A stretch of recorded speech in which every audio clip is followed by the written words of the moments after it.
ഉടമ്പടിയുടെ പുരോഗമനത്തിൽ ഉടമ്പടി ജീവിതം എന്ന് പറയുന്നത് ഉടമ്പടി ജീവിത രീതിയാണല്ലേ.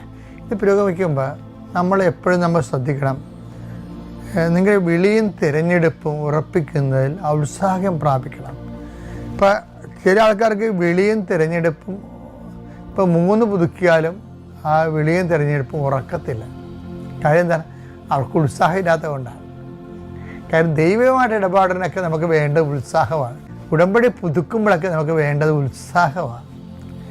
നമുക്ക് നമ്മുടെ കാര്യങ്ങളെ സമയത്ത് നടക്കാതിരിക്കുമ്പോഴാണ് നമുക്ക് ഇരട്ടി ഉത്സാഹം വേണ്ടത്.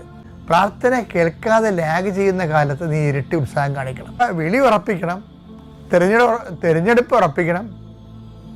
അതിനുള്ള എളുപ്പമാർഗം എന്താ? ഉത്സാഹം കാണിക്കാൻ സാധ്യതയില്ലാത്ത സമയത്ത്, പ്രത്യേകിച്ച് പ്രാർത്ഥന കേൾക്കാത്ത നെഗറ്റീവ് സാഹചര്യങ്ങളിൽ കൂടെ ഉത്സാഹം കാണിക്കണം.